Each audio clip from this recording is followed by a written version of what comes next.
Welcome to episode 2 of the podcast.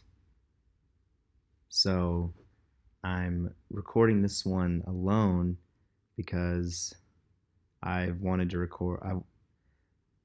One of the main purposes of the podcast is that I've learned that I tend to think about things that sometimes other people are interested in. And sometimes I can put those things into words in a good way. Now, it's always better to have a conversation with someone, in my experience, because there's new insights and new conclusions and things.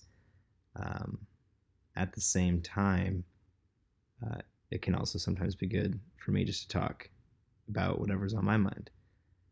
So that's what's happening this time. I just got off of my 3-day dopamine fast, which a dopamine fast is when you basically, and it's not actually about dopamine, it's just a name for it because it makes sense. A dopamine fast is where you don't consume anything but water. So no food, no drinks other than water. You don't have any social media, no videos, no entertainment of any kind. So no videos, no music, no social media, no reading if you want to get really intense, no journaling, no no dancing or no vigorous exercise, no warm showers. Essentially nothing that you do that gives you like a kick of pleasure. And so then there's another element of it. Some people say, can you still create? And it depends on the purpose of the dopamine fast. So sometimes the reason you do a dopamine fast is because you're procrastinating so much that you know that when you strip away everything but that which you want to create, you're naturally going to do what you want to create. And that's a very, very, very, very valuable reason to do a dopamine fast. However, another motivation for it, which was my motivation this time around, is to experience the level at which we usually use all of those pleasures I described as escapes from discomfort and from the present moment. So when I did my dopamine fast, I didn't allow myself.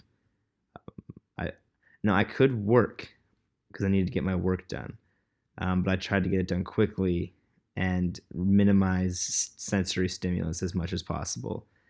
So when I say I couldn't create, I mean I couldn't do photography, I couldn't make music, I couldn't do my fire spinning outside and anything like that.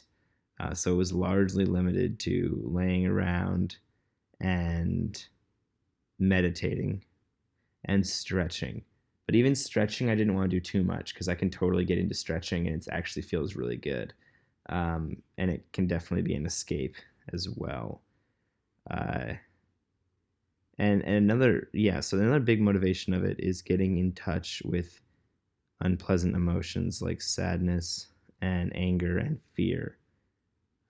To name just like the 3 main unpleasant emotions that we can categorize most unpleasant emotions underneath. And because I guess in fear might be the same thing as anxiety. Yeah. Because I noticed that I've done lots of food fasting. I did one time, I did a dopamine fast where I could still eat, but nothing like too sweet, but still food. And I've noticed that all of those things by themselves, they can be wonderful things. And they're used as escapes at times. So, I'm sitting and I feel some sort of inner tension. Let's just describe any unpleasant emotion as inner tension. And I feel inner tension and I get up to get something to eat. And now the inner tension is gone. I'm not thinking about it anymore. Or I'm not having to experience it. It's just no longer a relevant variable to my experience. Or I'm sitting and I feel some sadness coming on, and since I've learned to have a habit of repressing sadness, I will hop on social media, and now I'm entranced in a Facebook scrolling daze, and now I don't have to feel the sadness.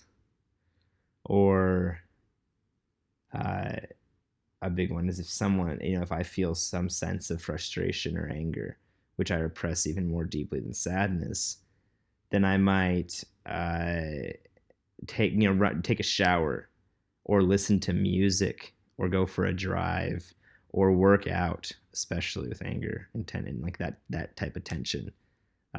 Vigorously exercise, and then I no longer have to think about it. Um,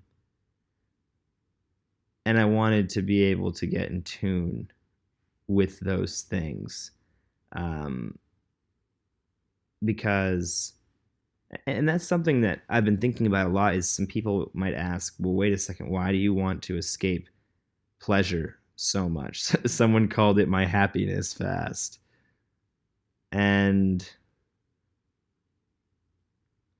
I was talking to a friend, and it's partially like, when it comes to these types of things, if you know, you know. If you understand why someone might do this, you do. But that's not a very good answer. It's like, another part of this motivation is that happiness and pleasure aren't necessarily the same thing, and that, like, when you do a fast like this, it's almost sort of resetting my meter for what brings me happiness. So, right. So I'm resetting things, um, because while I was in the dopamine fast, little things might bring me pleasure. The glimmer of the glass on the counter, where I was outside one time, and it was nighttime, and the moon was shining through the dark silhouetted leaves of the tree in South Carolina, and I was able to appreciate it more because it was all I had.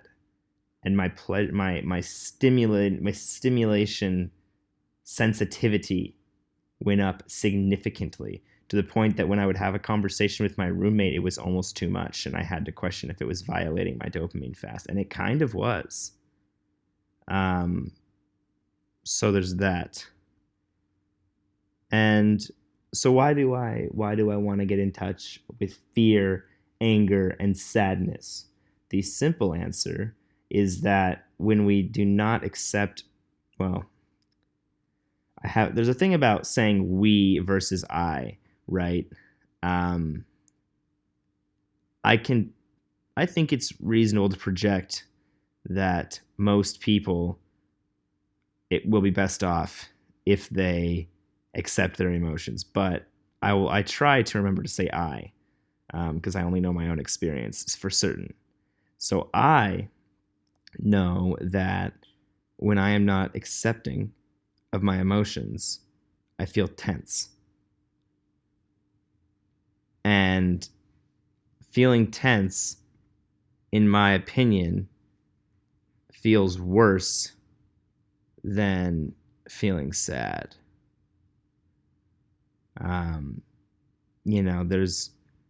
There's a certain quality to the state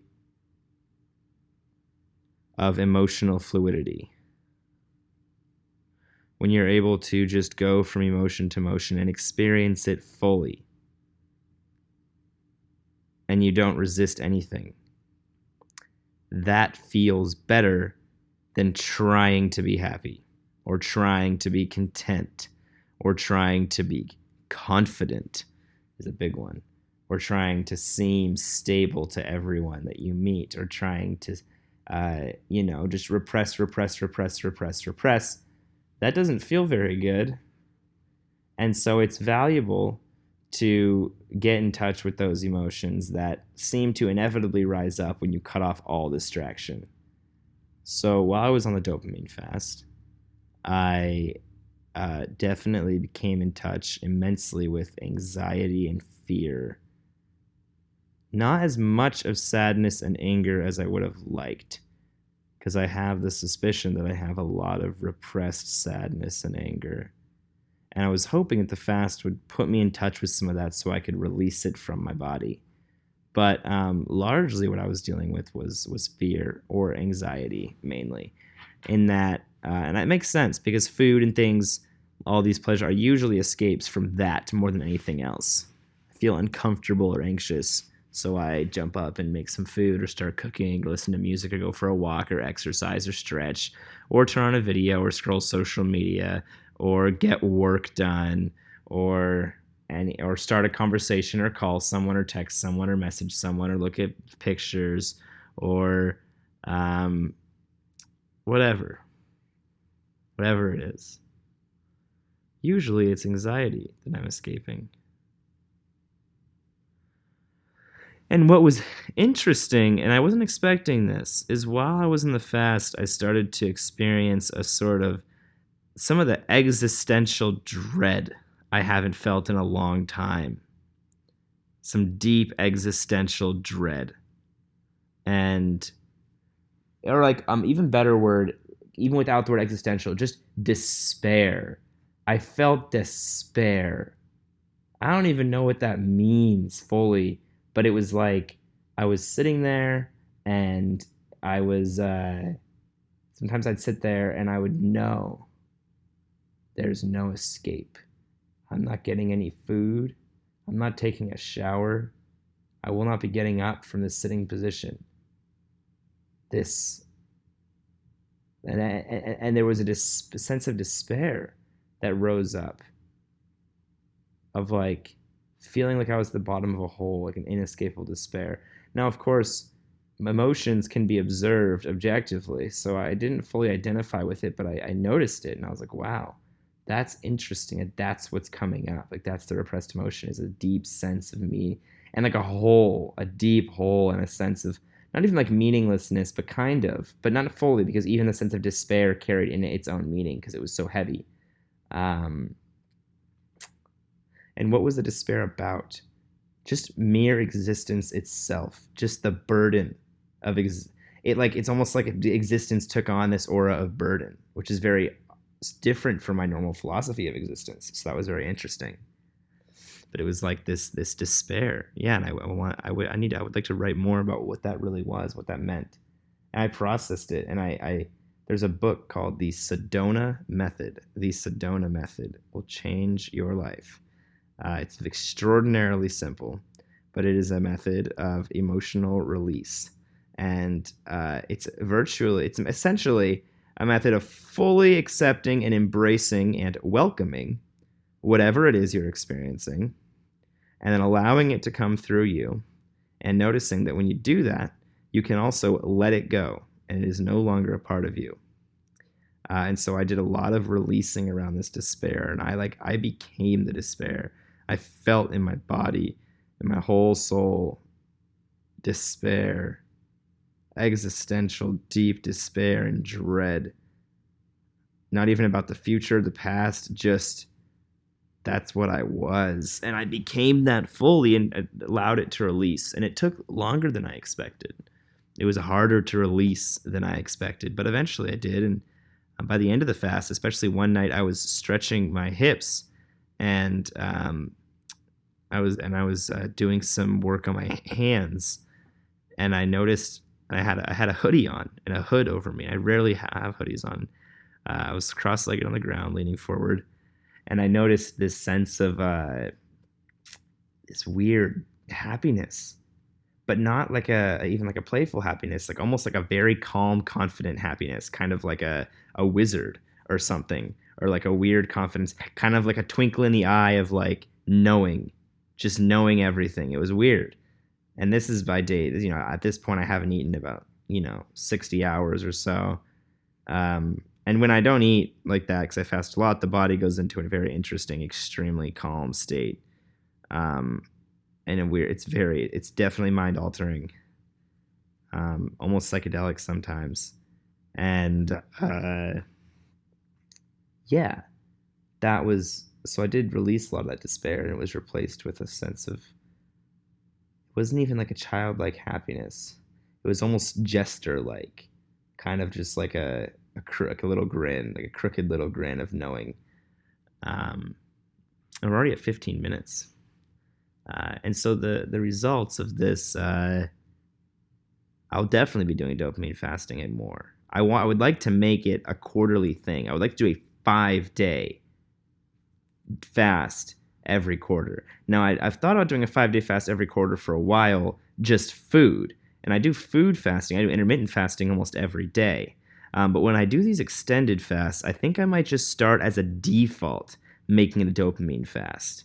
I imagine that the benefits of complete like sensory deprivation, the way I'm describing, once a quarter for almost a week, that the benefit is amazing. I mean, one, gratitude for the things of life. When I finally returned to life and I was able to look someone in the eye, the incredible thing that is of other people and in social interactions. What an incredible privilege to be able to have social interactions.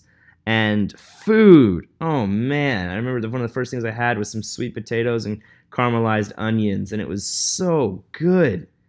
And that night I watched an episode of Westworld with a couple of my friends and played some video games, and I was like, wow, yeah, life has some freaking awesome things to offer. So that's one thing, is just resetting your meter really helps us to remember how good things can get. So that's one reason to do it every, on occasion, doing a fast like this. Number two is the spiritual benefit of I was able to become so present to every moment in a way that I didn't realize until after I started eating and doing stuff again and getting all distracted. And that, the present moment is where what most people call God lives. Or divine love, or the Tao, or the universe, or the center of creation, or myself, or whatever. It's in the present moment always, and the more present you can become, the more access you have to it. And this is one way to become highly, highly present. Another thing is that it was very good during this time for me to contemplate what I would like to be doing over the next several months or years. And it was a great visionary space to be in that fasted state. And for some reason in that place, I was able to set goals that seem to be more consistent and set intentions that really are real, because you're in this complete vacuum. And so like when you set intention there, it's going to be real. And that's really a big deal. So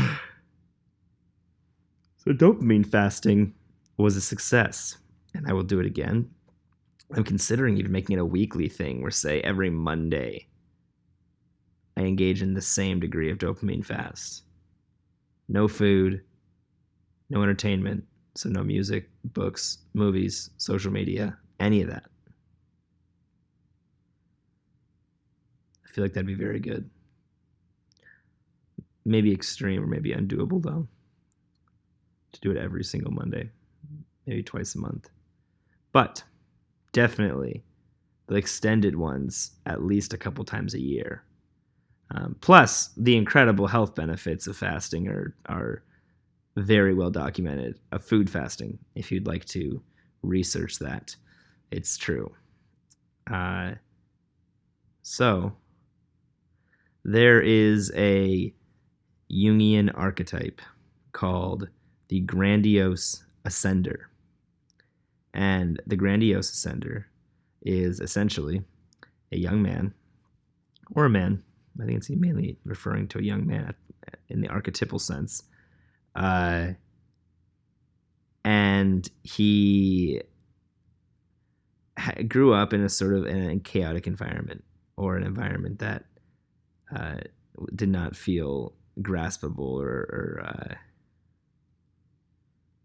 unhealthy, and was exposed in himself to some very, very unpleasant emotions of extreme pain and sadness and fear and anger. And the Grandiose Ascender finds spirituality or philosophy first, a philosophy, spirituality, intellectualism, ideas, etc., as an escape almost. Not even as an escape, but he finds these things and finds that he can ascend, as a grandiose ascender, that he will ascend above the wet, dark, murky shit of his environment emotionally. And if he can just figure things out, the suffering, which is now so repressed he doesn't even realize this has anything to do with what he's doing, but that if he can just figure the world out, that maybe he might alleviate some of the suffering. And maybe it's not even about alleviating suffering, but it's just his existence is about ascending into the sky as far away from that as he can. Usually, there were adults in his life that were the opposite, were very unphilosophical and very emotional. And he would see that as, so he would get into all these ideas and things and spirituality and whatever as to try to, I'm not going to be like that. I'm going to overcome that. And then, so it's called spiritual bypass.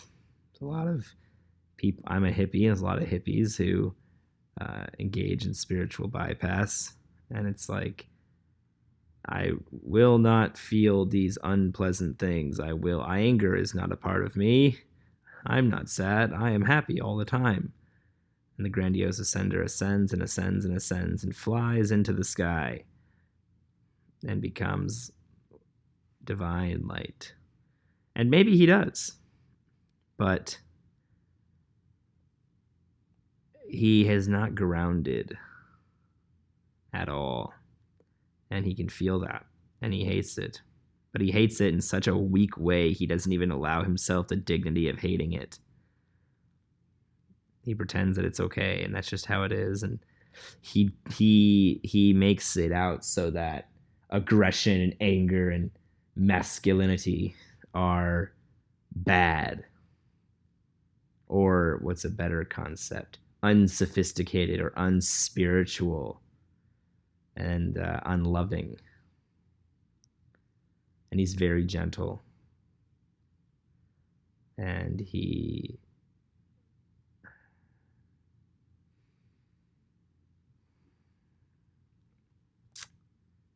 grandiose ascender. I am a very good example of a grandiose ascender for a long time, until I learned there's a nonprofit called the Mankind Project that does what they call men's work, which is essentially extremely real, no bullshit personal development, if you want to call it that, and looking at the absolute truth of why you do what you do.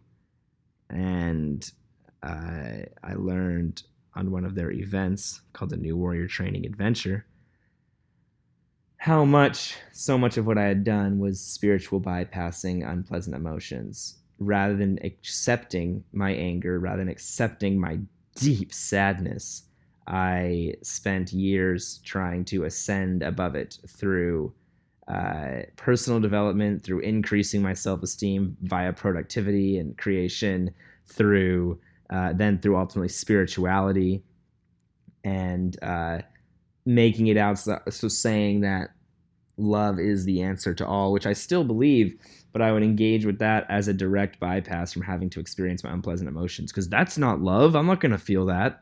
And I learned that so much of my whole character, my whole identity was about spiritual bypass of anger and sadness and fear. And that's a pretty intense thing to have to realize. And then you meet people that are like grandiose ascenders, and as a grandiose ascender, you meet men who are grounded and strong and also spiritual. You're like, well, what the fuck? Because as a grandiose, when you're very much in a spiritual bypassing state, and you've suppressed this knowledge because it's too humiliating to yourself, you feel very weak. And yeah, a grandiose ascender is not, it's not a place of strength, even though it feels like it's almost like you've absolved yourself entirely of the need to be strong, because that's for those monkeys down there. And I think based on the description, we can say that grandiose ascender is a fairly unhealthy organism emotionally. And as soon as feelings are allowed to resume and emotion flows freely yet again, and anger is released in violent rage in a healthy environment, and sadness is allowed to pour through the eyes, you start to feel human again. I know a lot of guys in the personal development world who I suspect might fit the grandiose ascender archetype just based on my own experience of being that person. And I think that allowing oneself to feel everything will allow you to feel human again. The interesting thing with feeling is that it's not so easy. You don't just feel. Because when emotions are so deeply repressed, it's like, I remember for so long I was saying, and still sometimes I say, I'm so willing to feel these emotions. Bring it on. Bring on the anger. Bring on the sadness. Bring on the fear. Let's just get them out. I want to feel. And I just couldn't. Like, what does that mean to feel something, right? And the problem is that when you try to feel, it's even harder to feel. It's even more difficult because now you're attempting to feel, and it's almost like you can't force something to happen. Emotions come and go. But you're so emotionally tensed up and cold that feeling doesn't even seem like an option anymore.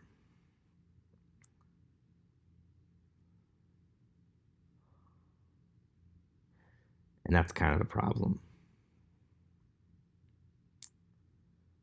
When I'm in that state, I've found that anger is usually the best one to start with. Usually by somehow, with support, ideally, getting in a position where you have, say, something like a tennis racket and a bunch of pillows and a blanket on top of them, or anything like that. Just finding even if it's being in the car and just yelling. When you're that tensed up and you can't feel anything, you'd be surprised how much you can feel when you finally give yourself the opportunity to yell and release energy. Just release something just by hitting something or screaming into a pillow or whatever. I found that when I would be in the car, I would put on loud music and just yell when I couldn't feel anything. And at first it felt weird, and eventually I started to get somewhere. And I'm a lot more relaxed now than I used to be. And there's still a lot to go. A very wise old man once said to me that you might do a bunch of emotional work and you've really just bucketed out one bucket from a lake of work to do. And it's hard to accept, but it's true. It's a lifelong process. But that's okay, because things slowly get better.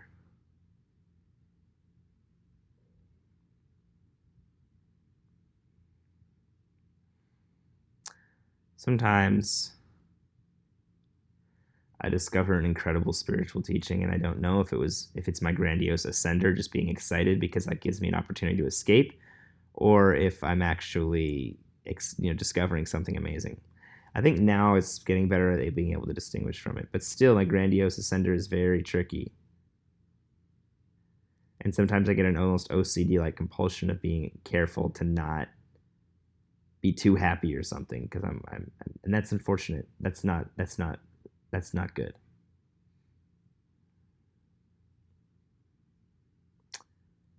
And I noticed that grandiose ascender is not just your typical, like, because like me, where you're like a typical like hippie vibe of like peace, love, unity, etc.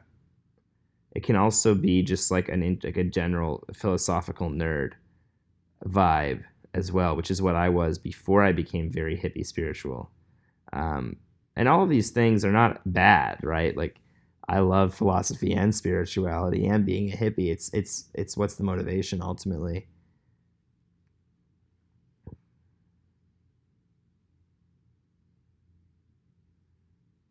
So,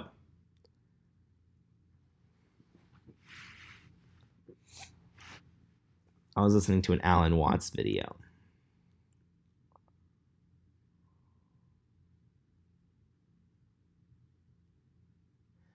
And he was talking about how once you realize the true meaning of the yin yang symbol, you get a lot of peace. I was like, okay, whatever. Yeah, all right. And then as he progressed in the video, he talks about how anything you're experiencing, like oftentimes when I experience anxiety, and I'm sitting there in anxiety, I don't even know what it's about. I'm just anxious. I feel tense in my chest. And that's happening. And I used to allow, it was a big problem. And Alan Watts talks about, how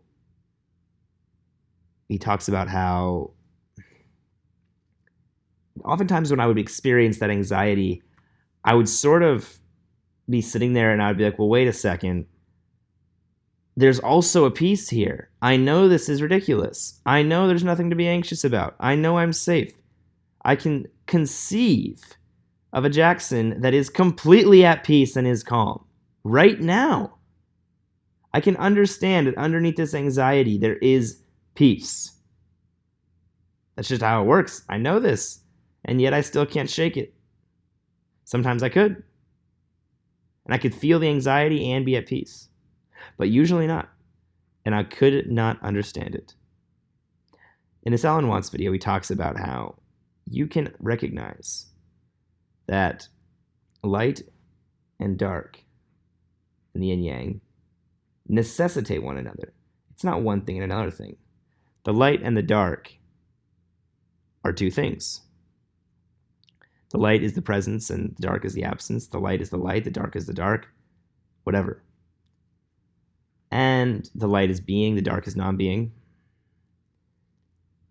But it's not that there's one and the other. There are, based on our conception. But together, the light and the dark make up existence. And that is it. That is all. That is all things, is the light plus the dark make up the universe, make up one. And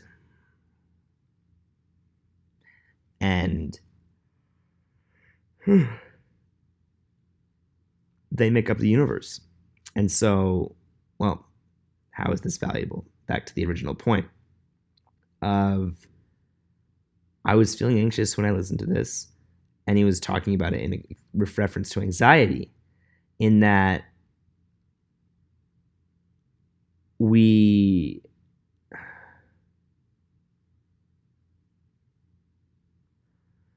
you experience something you don't want to be experiencing, you can recognize that along with it is also the absence of that experience, or the opposite of that experience that you wish you were having. And it's not that you're having one or the other, right? You have a concept of peace, yet you feel fear. You have a concept of calm, yet you feel anxious. And maybe you try to feel both at the same time. And when you realize that both calm and anxiety are just two sides of existence and they make up the whole, and it's not that you need to feel one or the other, but that these things, that these experiences you have, the opposite experience exists as well in you. And that makes up what is the balance and the opposite and the opposing forces. And that realization, if you can realize it, if you can grasp it, turns dread into laughter, or at least some sense of peace, but not the peace you think, like the peace I was describing, not the normal peace. But now you understand something about the way things are. And you can feel a little more whole.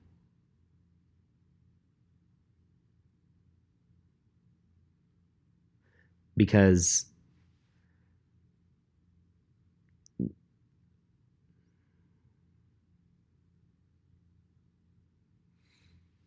let's do an exercise if you're listening to this.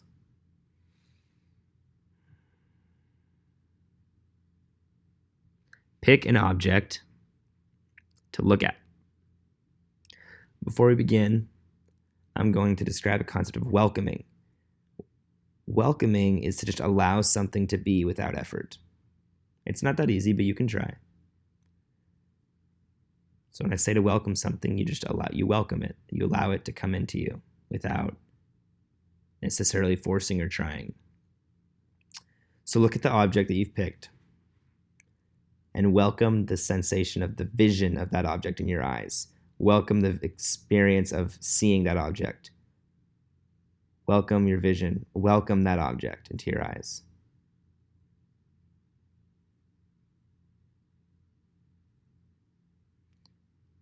Now, welcome the empty space around and in front of that object.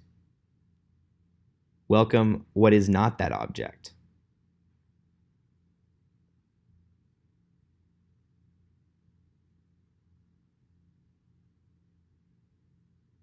Now close your eyes. And you can pick a sound. It can be the sound of my voice, or you can wait till I'm done. And it can be the air conditioner or a car's going by or whatever you want. Pick a sound and welcome the experience of that sound.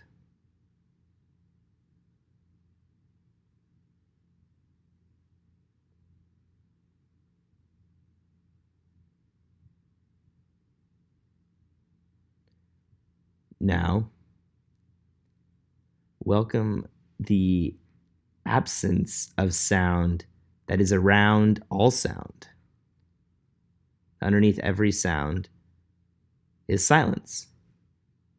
Welcome that silence around and underneath, or beneath, or between sound.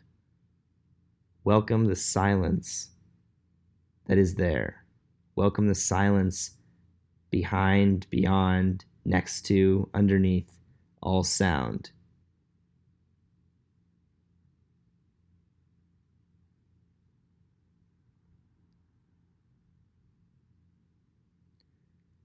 And now switch between them for a second. Welcome the sound for a moment, and then welcome the silence underneath the sound. And you can do that with my voice or something else. And you can choose to welcome the sound and experience the sound, and then see the absence of sound that surrounds the sound.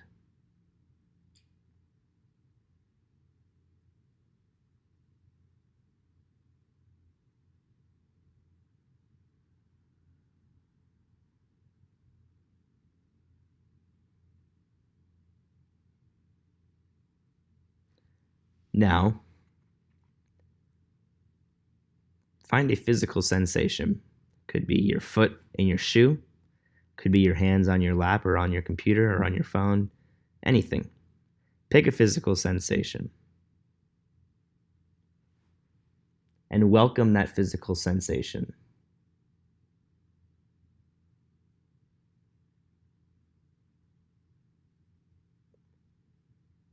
Now, welcome the absence of that physical sensation that surrounds the physical sensation.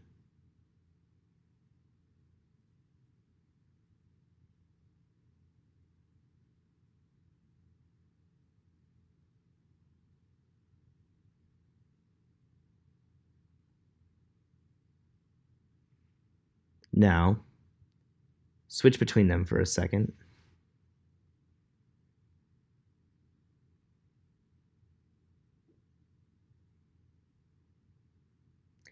And now pick a thought or an emotion or some sort of psychological phenomena.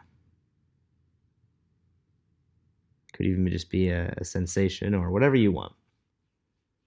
Maybe to be precise, it could be a problem that you're having or a frustration that you're having in your life or a goal or something like that. Anything. Pick a phenomena of consciousness and welcome it for a second.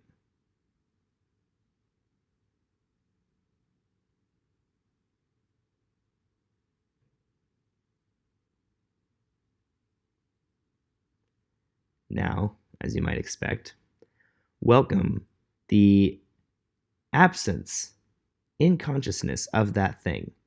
Welcome the empty space that necessarily surrounds the phenomena of consciousness you've welcomed. Welcome the empty space around it and between it. Welcome its absence.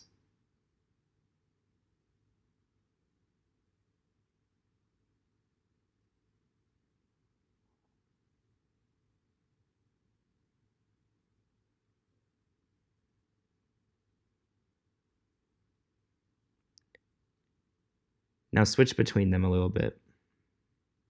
Back and forth. Welcome the thing. Welcome the absence of the thing.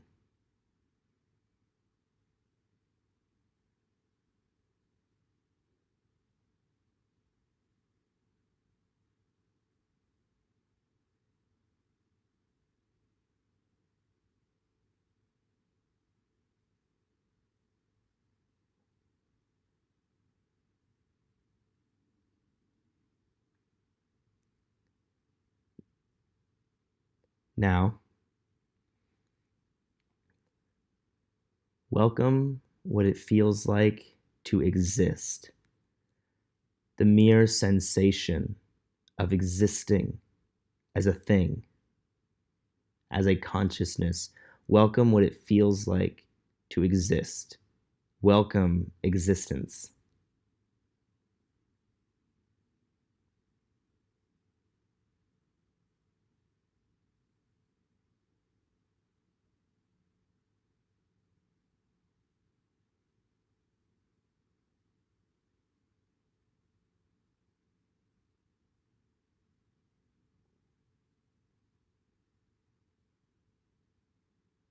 Now,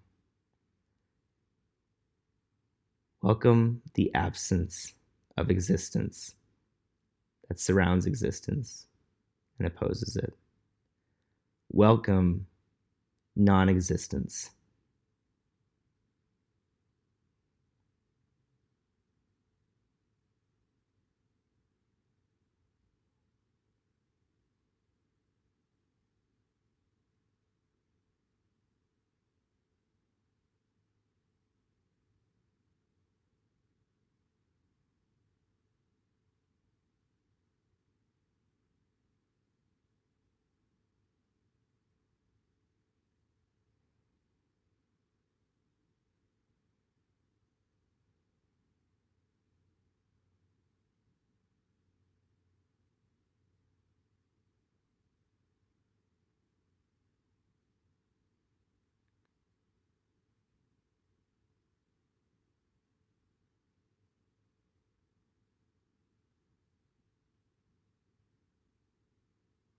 Now,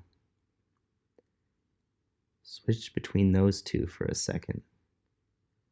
Welcome existence, and then welcome non existence, and then welcome existence again, and then non existence.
Now, at the same time Welcome both existence and non existence.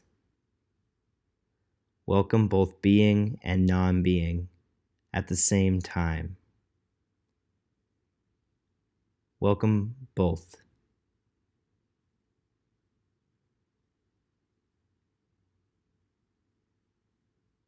And see that being and non being together are it.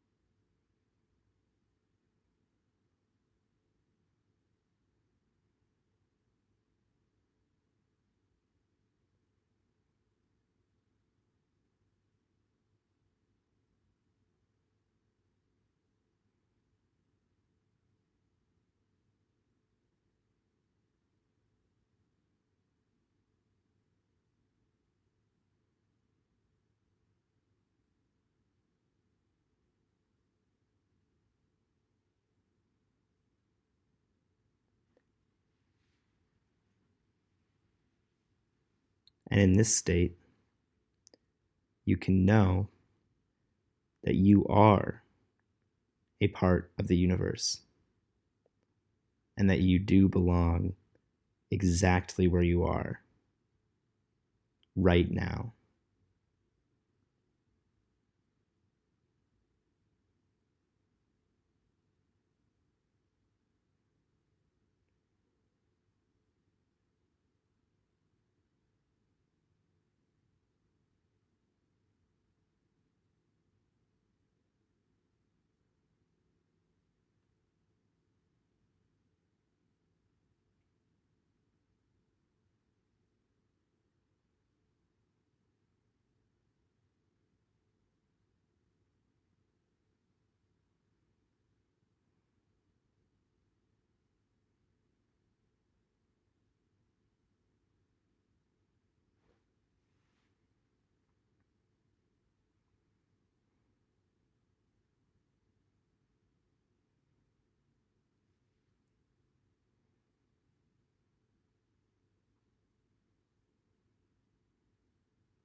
Anytime you have any problem, you can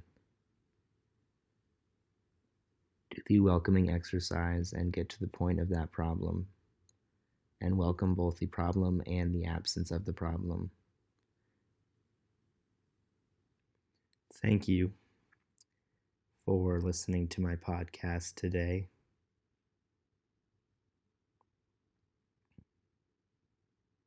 This is my second episode. I'm grateful for your attention and care in what I had to say.